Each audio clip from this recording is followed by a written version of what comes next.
Bonjour à toutes et à tous, bon début de week-end, on se retrouve pour une critique d'un film. C'est vrai qu'en ce moment, beaucoup de critiques de séries, entre House of the Dragon, maintenant Star Wars Andor et bien évidemment Le Seigneur des Anneaux, plus les lives, ça laisse pas beaucoup de temps pour vous faire des critiques de films ou d'autres séries.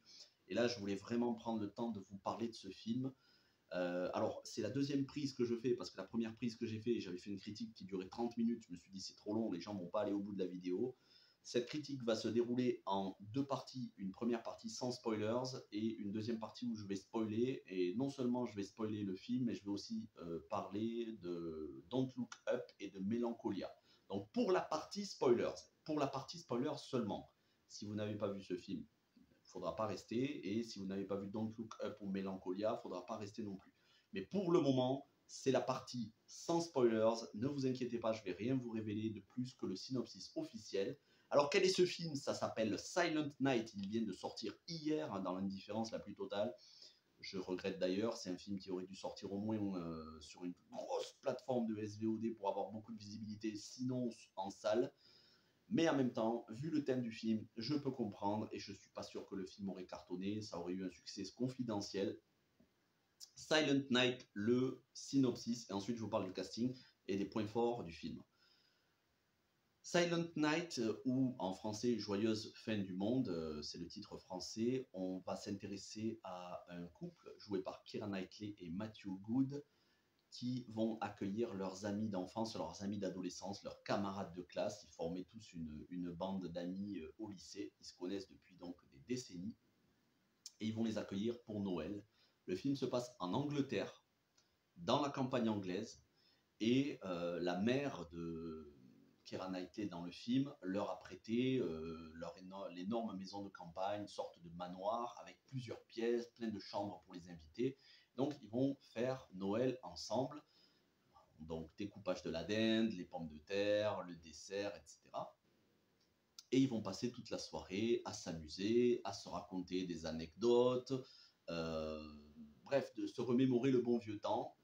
Au milieu de tout ça, donc, il y a 4 enfants, il y a plusieurs couples. On a le couple principal, Keira Knightley et Matthew Good, qui ont 3 enfants. Art, le plus grand des 3, et les 2 autres, qui sont 2 jumeaux. Ensuite, on a une autre famille avec Annabelle Wallis et son mari dans le film. Ils ont une fille, tête à claque, insupportable. Un autre couple, donc Bella et Alex, couple de lesbiennes, mais au cas où, parce que je sais que ça ne dérange pas certains, mais je préfère le préciser, il n'y a pas de militantisme LGBT. C'est vraiment une information, voilà, c'est un couple. Non, parce que ça peut, je sais que ça ne dérange pas certains, mais moi, je n'aime pas du tout le militantisme LGBT. Et ça ne me dérange pas quand même quand il y a des personnages comme ça, à condition que ça s'intéresse aux personnages et pas à leur sexualité. Et il n'y a pas de sexualité dans le film. C'est pas le propos du film. Le film est beaucoup plus profond et beaucoup plus intelligent que de s'intéresser à du militantisme progressiste, quel qu'il soit. Donc voilà, il y a le couple de Bella et Alex. Alex qui ne fait pas partie de ce cercle d'amis, c'est surtout Bella, dont on sent qu'elle avait une forte personnalité, ça devait être une meneuse quand elle était au lycée. Et enfin, il y a le personnage donc, dont j'ai oublié le nom, qui est en couple avec Lily Rose Depp. Lily Rose Depp, pareil, ne fait pas partie du cercle d'amis, mais son copain, lui, oui, son copain qui est devenu cancérologue, donc médecin, chirurgien, cancérologue. Et Lily Rose Depp, elle est enceinte. Et peu de monde, personne ne le sait en fait. Et elle veut le garder pour elle par rapport au contexte. Et quel est ce contexte? Pourquoi ils se réunissent? En fait, ils se réunissent pour un petit peu tous se pardonner les uns aux autres, pour essayer d'être en paix les uns avec les autres, parce que dans le monde, il y a un nuage, plusieurs nuages, des tornades même, de nuages de poison qui sont en train d'annihiler le monde entier. C'est une ambiance apocalyptique, c'est une ambiance de fin du monde. Ces nuages de poison, on n'en connaît pas l'origine, on nous donne 2 hypothèses dans le film, soit à cause du réchauffement climatique ou à cause plutôt de l'écologie, la planète qui se rebelle par rapport au fait qu'on maltraite la planète. ben, ça aurait entraîné une libération de spores, de poisons qui détruiraient le corps humain. Soit, à un moment donné, on nous dit c'est peut-être les Russes qui ont utilisé des armes chimiques et du poison. On rappelle que le film a été tourné en 2020, a été produit et tourné en 2020. C'était bien avant la guerre en Russie, mais le film se déroulant en Grande-Bretagne. Je ne sais pas si vous vous en souvenez à l'époque, moi je m'en souviens très bien. Je me souviens avoir écouté ça aux infos, et c'était, je crois qu'ils en avaient parlé en 2018 ou 2019. Il y avait eu un empoisonnement d'un espion, il me semble que c'est Skripal, l'affaire Skripal, sur le territoire britannique par les Russes. Et ça avait fait grand bruit. Donc, le, la réalisatrice qui écrit le film a dû se servir de ça comme base. En tout cas, c'est une hypothèse. Il y aurait peut-être eu une fuite dans des entrepôts russes d'armes chimiques. Mais peu importe en fait, peu importe l'origine, ce qui compte, c'est que déjà, d'ores et déjà dans le monde, on l'apprend à un moment donné dans des coupures de journaux, il y a déjà des millions de morts aux États-Unis et dans d'autres pays du monde. Et ils sont dans ce contexte où, et ça, c'est pas du spoil, c'est vraiment la base du film, le gouvernement britannique ne peut pas empêcher cette catastrophe, cette tragédie qui va arriver, cette fin du monde. Ils ne peuvent pas empêcher ça. Donc, ils ont décidé de distribuer à tous les citoyens britanniques une pastille, une pilule pour se suicider. Et ils ont tous décidé, à l'issue de cette soirée, avant le lendemain matin, ils ont tous décidé de se suicider, chacun en famille, dans leur chambre, avec leurs enfants. Et donc, en fait, c'est leur dernier adieu. Et c'est terrible parce que les parents vont aussi non seulement se suicider, mais donner une pilule à leurs enfants pour que leurs enfants meurent aussi, pour s'éviter d'atroces souffrances, parce que ce nuage de poison ferait souffrir, mais vraiment, voilà, il pisserait du sang par de tous les orifices. Donc, dans ce contexte-là, ils décident de tous se réconcilier, de se dire des secrets qu'ils ne s'étaient pas avoués, voilà, d'être tous sincères les uns avec les autres. Et il y a une ambiance de fin du monde et en même temps de légèreté. Sauf que, et c'est là le postulat de base du film, le garçon, le fils de Keira Knightley et Matthew Good dans le film, qui est adolescent, qui doit avoir environ 15 ans, enfin l'acteur a 15 ans, mais lui il doit avoir 12 ans dans le film, il va remettre ça en question et il va dire, au final, on n'est peut-être pas sûr que ce nuage de poison tue tout le monde. Alors qu'est-ce qu'on fait si on prend cette pastille, qu'on se suicide et qu'au final on aurait pu survivre? Plus profond que ça encore, il va remettre en question l'amour de ses parents en leur disant, des parents qui aiment leurs enfants ne les tuent pas. Parce que lui, il n'a pas conscience que ses parents, ils font ça pour lui épargner des tonnes de souffrance par rapport au poison. Et il va dire, il y a une possibilité que l'on survive à ça. Des parents qui aiment leurs enfants ne les tuent pas. Et là, il va les pousser dans leur retranchement, dans leur dilemme moral. Et ça va être un dilemme moral qui va déchirer intérieurement les parents et qui va les mettre à douter, sachant qu'on a le personnage de Lily Rose Depp, elle, qui ne veut pas prendre la pilule pour se suicider parce qu'elle est enceinte et elle ne veut pas tuer son enfant. Donc, autant vous dire que le film est extrêmement profond, extrêmement grave, mais tout ça avec une ambiance un peu d'humour, de frivolité. C'est le premier film, et c'est ça qui est toujours intéressant, c'est le premier film de la réalisatrice Camille Griffin qui a embauché son fils dans le rôle de Hart, donc l'adolescent à travers de qui tout le scénario va se dérouler. Et ce garçon, vous le connaissez si vous avez vu Jojo Rabbit, puisque c'est lui qui faisait Jojo Rabbit dans le film de Taika Waititi. Au niveau du casting, donc, elle écrit et réalise le film. Matthew Good, qu'on avait pu voir dans Watchmen dans le rôle d'Ozymandias, Watchmen, le film de Zack Snyder, meilleur film de super-héros de tous les temps pour moi. On l'a vu aussi dans Imitation Game, ainsi que récemment The Kingsman, la préquelle. Keira Knightley, que je ne vous présente plus. Annabelle Wallis, qui a joué aux côtés, alors déjà qui joue dans Peaky Blinders, mais qui joue dans La Momie avec Tom Cruise, le film Mal aimé. J'ai jamais compris pourquoi le film s'était fait défoncer autant, moi j'aime beaucoup, mais bon, soit, c'est un autre sujet. Et enfin, au niveau des acteurs connus, je vous dis, Lily Rose Depp, qui est excellente dans le film, et Lucy Punch dans le rôle de Bella, qui est en couple avec Alex, donc l'autre femme. Et Lucy Punch, moi, elle m'a surpris. Je ne connaissais pas du tout cette actrice, je vais suivre son parcours parce qu'elle joue dans le film, elle est tellement bouleversante. C'est assez hallucinant la justesse de l'interprétation. Pour le casting, c'est un sans faute. Ils sont tous excellents. Les adultes sont tous excellents. Et parmi les 4 enfants, même s'il y en a 3, les 2 jumeaux et la fille qui sont assez insupportables, le garçon, donc celui qui joue dans Jojo Rabbit, est excellent dans son interprétation. Il est d'une justesse incroyable. C'est une leçon d'interprétation. Mais je dirais plus que ça, il faut quand même être couillu pour choisir de jouer dans un film avec un tel scénario. C'est là où on voit que Keira Knightley notamment, mais aussi Lily Rose Depp, c'est pas des actrices de blockbuster. Keira Knightley a joué dans Les Pirates des Caraïbes, on la connaît, mais là c'est des choix de films qui sont pas faits pour, c'est pas des blockbusters, c'est pas fait pour faire rêver, pour divertir, c'est fait pour faire réfléchir.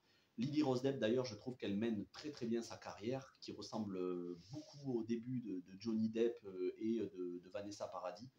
Elle est vraiment excellente dans le film. Moi, je trouve qu'elle fait des très bons choix de carrière et en plus, elle joue bien, même si parfois elle peut être un peu mono-expressive.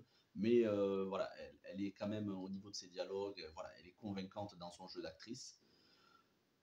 Acting exceptionnel, dialogue d'une profondeur rarement vue dans un film. Je ne vais pas vous mentir, le film m'a bouleversé, j'en ai eu les larmes aux yeux. D'ailleurs, je ne vous révèle pas dans cette partie si tout le monde s'en sort à la fin, ou si tout ça était du fake, ou si au final ils s'en sortent tous vivants. Voilà, je vous révélerai ça dans la partie spoilers. Au niveau de la réalisation, c'est très bien réalisé. Voilà, c'est bien cadré. On peut voir l'expression de visage des personnages. C'est pas brouillon au niveau de la réalisation. Et il y a même certains moments, notamment un moment où ils sont tous en train de danser. On alterne entre les moments de gravité et les moments de légèreté. Et c'est pareil de la manière de filmer les personnages. On fait bien ressortir les l'émotion positive, la sincérité des personnages, et on fait aussi ressortir la gravité. Euh, Gros boulot sur les maquillages aussi des personnages, mais ça je vous en parlerai dans la partie avec spoilers. Donc le rythme du film, le film ne dure que 1h30, c'est mené de main de maître parce qu'il n'y a aucune longueur, on rentre directement dans l'intrigue très rapidement. Et puis l'ambiance, cette espèce d'ambiance apocalyptique de fin du monde.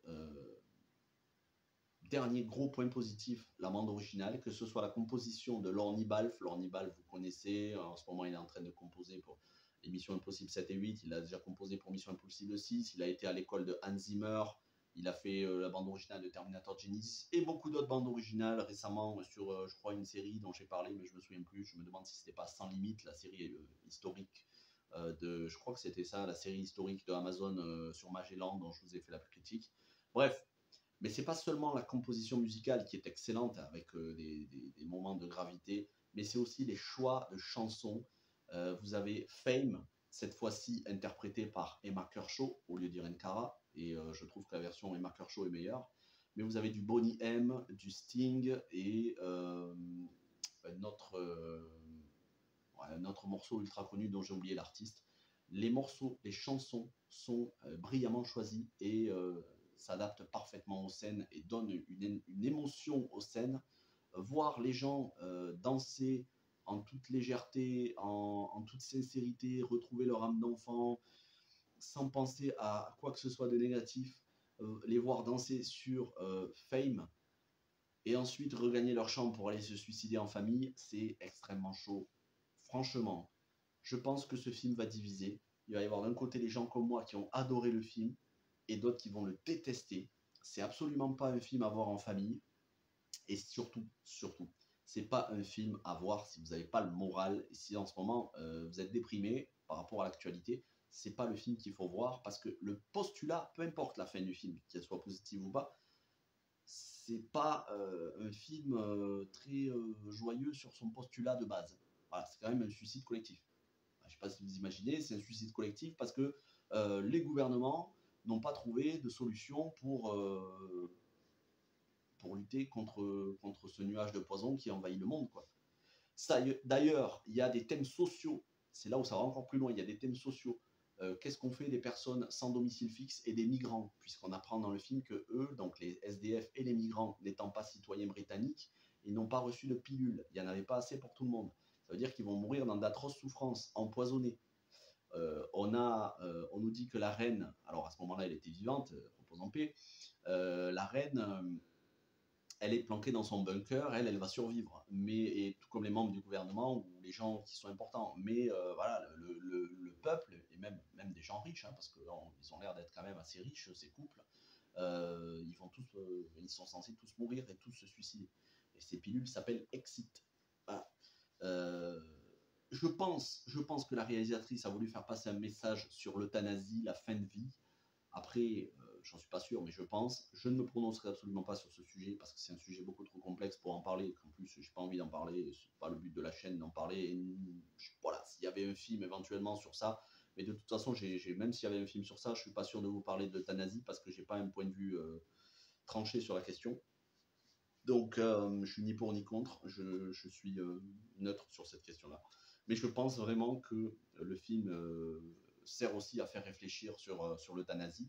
Et enfin, le film sert aussi à dire, et c'est peut-être ça que j'ai le plus aimé, est-ce qu'on peut avoir totalement confiance en la science et les autorités médicales et scientifiques? Parce que si on se suicide pour rien, alors que ce nuage de poison, il y en a certains qui y survivent, il y aurait eu un suicide de quasiment du monde entier, alors que certains auraient pu survivre. Donc, est-ce qu'on est prêt à mettre notre vie entre les mains de décisions scientifiques, de décisions médicales, sachant que dans le film, ils ont le choix de se suicider ou pas, hein, voilà. On leur laisse le choix médical. Bon. Donc, dans le contexte dans lequel le film a été écrit, réalisé, c'était en 2020-2021. Vous connaissez le contexte avec le Covid et tout ça. Forcément, le film est extrêmement pertinent par rapport à la liberté aussi de choix médical, de consentement médical.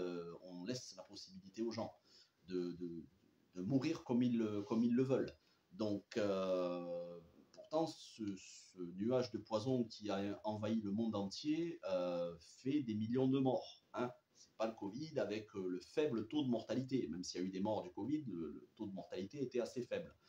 Et je pense que le film est là aussi pour faire réfléchir sur justement le consentement médical et jusqu'où on peut avoir confiance dans ce que nous disent les autorités qui, peut-être qu'elles aussi, les autorités, elles sont complètement paumées et que, sans le vouloir, mais peut-être qu'elles se trompent dans leurs analyses aussi, c'est possible. La science, notamment médicale, n'est pas une science exacte, c'est par tâtonnement.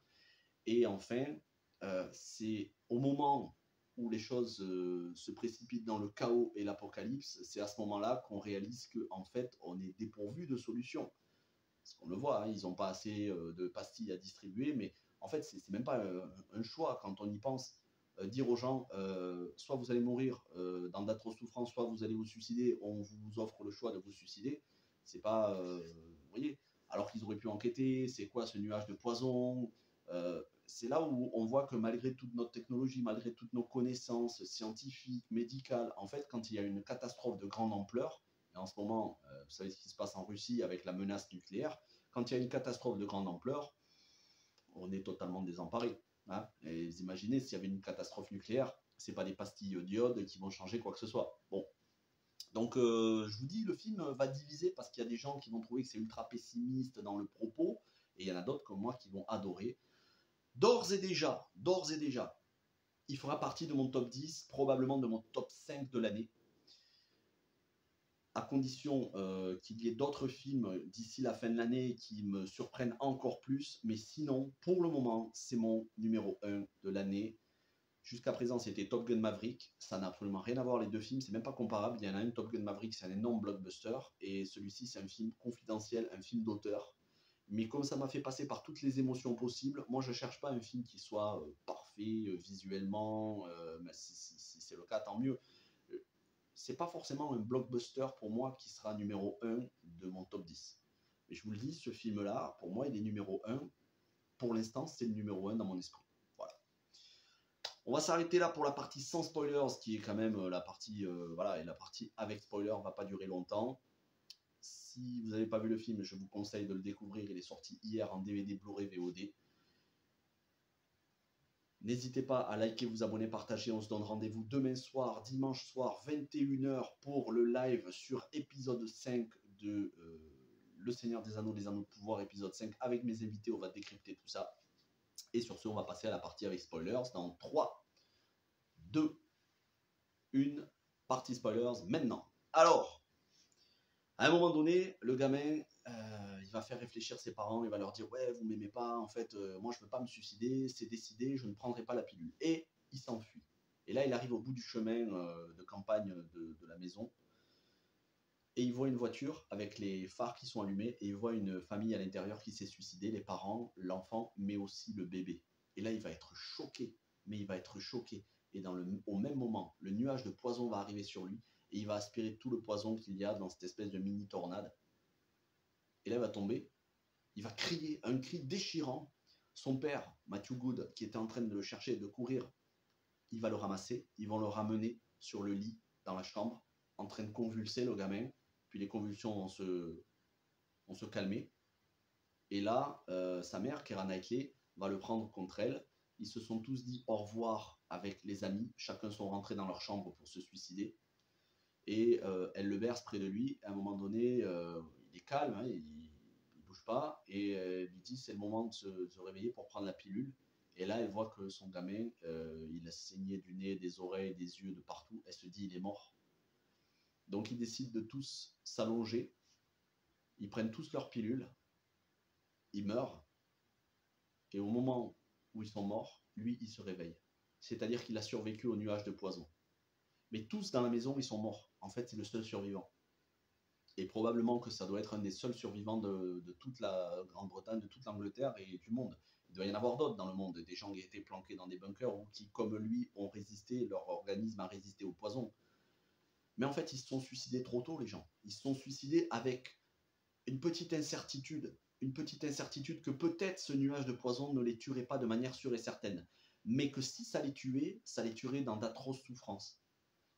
Qu'est-ce qu'il valait mieux faire? Prendre le risque de souffrir atrocement pour une mort quasi certaine, mais pas totalement certaine, ou le risque de ne pas prendre cette pilule et peut-être de survivre à ce nuage de poison, même en ayant quand même souffert, hein, parce qu'on voit quand même que le gosse, à un moment donné, je peux vous dire, il déguste. Et quand on voit le visage blafard, c'est là où je vous dis qu'il y avait un souci de détail au niveau du maquillage, quand on voit les visages blancs, livides, qui sont tous allongés. Vous voyez les deux gamins, les deux jumeaux qui sont allongés entre leurs parents, les adieux poignants, les parents qui disent à leurs enfants on vous aime, les parents,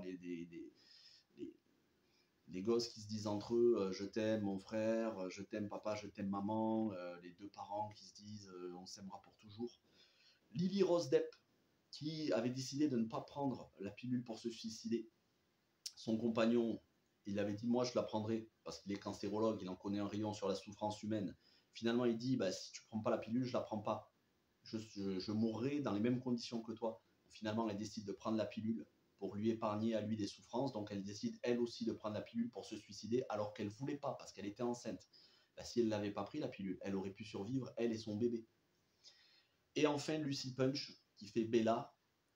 Et alors là c'était probablement une des meilleures scènes, des plus terribles et en même temps des plus poignantes. Sa copine, elle en avait marre de la soirée, elle s'était bu une bouteille de champagne entière, elle est allée se reposer, elle était complètement bourrée. Et donc Bella arrive dans la chambre et voit sa copine qui est allongée sur le lit, qui bouge plus, qui semble ne plus respirer. Elle la secoue et ça fait rien du tout. Elle se dit, elle a pris la pilule ou pas. Ah non, en fait, elle se dit, elle est peut-être morte, mais je vais quand même lui donner la pilule au cas où. Et elle dit, moi, je vais prendre la pilule et je vais me mettre à côté d'elle. Et on va mourir. Parce qu'en gros, vous prenez la pilule, 5 minutes après, vous êtes mort. Et là, au moment où elle ingère, elle, la pilule, sa copine, qui venait de mettre une pilule dans la bouche, se réveille pour aller vomir aux toilettes. Et elle vomit la pilule. Et il n'y en a pas d'autre. Et là, elle se dit, c'est terrible, parce que moi, je viens de prendre la pilule, je vais mourir. Et elle va mourir dans d'atroces souffrances. Donc, qu'est-ce qu'elle décide de faire pour les 5 minutes qui leur restent? Elle décide d'aller en bas dans le salon, dans la cuisine, et elle décide d'aller danser ensemble. De passer les 5 dernières minutes dans la joie et la bonne humeur. Et à l'issue de ça, on a Bella qui prend un couteau et qui plante sa copine. Et elle dit, qu'est-ce que t'as fait? Elle dit, je t'évite de souffrir. Et là, au moment où elle finit sa phrase, elle tombe par terre, raide morte. Et sa copine tombe par terre, mais elle meurt du coup de couteau au lieu de mourir du poison, alors qu'elle aurait pu survivre. Elle aurait pu survivre, puisque le poison n'a pas tué Art, le jeune garçon. Donc c'est là, c'est terrible, parce que on se dit, en fait, ils se sont suicidés trop tôt, ils se sont suicidés dans l'incertitude. Et le gamin, lui, il a cette force de vie, il a cet instinct de survie, cet instinct de vivre qui lui dit non, je ne peux pas me suicider. Même si tout a l'air perdu, je ne peux pas me suicider, il reste quand même une petite chance. Donc en fait, c'est un film qui, bien que le propos soit d'une extrême gravité et très noir, c'est une comédie, pas vraiment comique quand même, c'est de l'humour noir, mais là ça va très très loin quand même. Parce que vous allez voir des gosses et tout qui se suicident, qui meurent et tout, c'est chaud. Moi, je ne vais pas vous mentir, hein, j'avais les larmes aux yeux, j'avais la gorge serrée, j'étais là, je me disais, merde, putain, le gosse, il est en train de mourir, quoi. T'as le gosse qui est en train d'agoniser et tout. Oh, c'est chaud, franchement, c'est chaud. Et en fait, le film est un profond plaidoyer pour la vie. De se dire, même si tout semble perdu, il y a quand même une chance, il y a quand même une chance de survivre et il faut la saisir. J'ai adoré. Pour moi, c'est le meilleur film de l'année, dans son propos, dans son acting, dans ses choix musicaux. Il y a absolument tout qui est bouleversant et en même temps, il y a de l'optimisme, il y a un côté apocalypse, fin du monde. J'adore les films qui se passent à la fin du monde. Et donc, je vous disais que je vous spoilerai la fin de Don't Look Up et Mélancolia. Pour ceux qui n'ont pas vu les films, bon, bien évidemment, il ne fallait pas rester. Mais c'est la même fin que dans Don't Look Up et Mélancolia. Don't Look Up, ils se réunissent tous à table, Leonardo DiCaprio, sa femme, Jennifer Lawrence, Timothée Chalamet, et ils meurent tous, puisqu'il y a le météore qui arrive et qui tue tout le monde. Et ils meurent, mais en étant tous réunis en famille. Et c'est la même chose pour Mélancolia, où on a la planète Mélancolia qui heurte la Terre, on a Charlotte Gainsbourg, Kristen Dunst, et voilà, qui meurent ensemble, après s'être réconciliés. Ce genre de film, moi j'adore honnêtement. En plus, Mélancolia, c'est le seul film de Lars von Trier que j'aime. Lars von Trier, c'est un réalisateur que j'aime absolument pas. Mais j'aime beaucoup ces films ambiance fin du monde, apocalypse. Et en plus, il y a des dans ce film-là, Silent Night, il y a une référence à La Route avec Viggo Mortensen. Donc voilà, des références à des films post-apocalyptiques, une ambiance de fin du monde, un propos très profond sur l'incertitude médicale, scientifique. Je trouve ça génial. Voilà, pour moi, c'est vraiment le meilleur film de l'année pour le moment et il figurera dans le top 10 de fin d'année. Voilà, je ne peux vous encourager qu'à regarder ce film, mais si vous êtes resté pour la partie spoiler, c'est que vous l'avez vu. On se retrouve demain soir, 21h, live Seigneur des Anneaux, épisode 5. On va en parler en détail, beaucoup de choses à dire. Passez un bon week-end, portez-vous bien et ciao tout le monde.